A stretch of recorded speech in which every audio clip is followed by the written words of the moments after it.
We begin this hour with one of the biggest hip-hop artists in the game, Meek Mill. A law that he and his organization, the Reform Alliance, fought for took effect in Florida last month. It allows people to shorten their probation term by getting credits by going to school or working at least 30 hours a week. The law also allows people to check in remotely with their probation officers.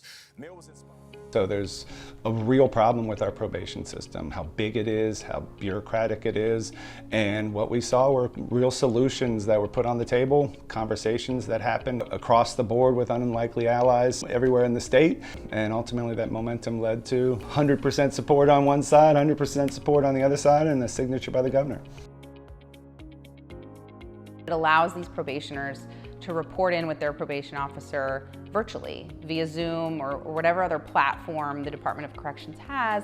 Being a good family member, developing your social network, getting a job, going to school, all those kind of things become much harder rather than easier when you don't have remote reporting. It financially takes the stress that you don't have to take a day off work, especially if you have to travel to get to a probation office. It allows for, consistency in their employment. It's great for business owners. It's great for the employers.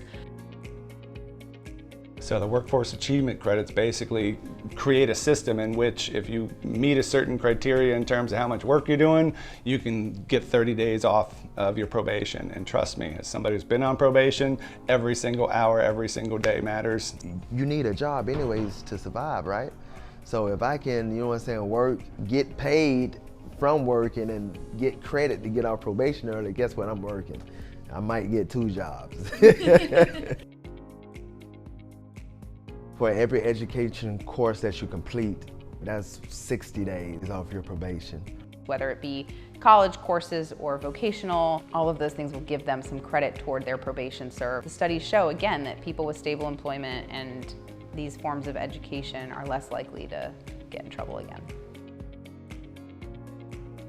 In addition to the House members and the senators working collaboratively to pass these bills, it also requires members of the community and other stakeholders and other interested groups to really work and push. With unlikely allies coming together and having conversations, and lo and behold, you see policy come out of it that really will impact people's lives in a positive way.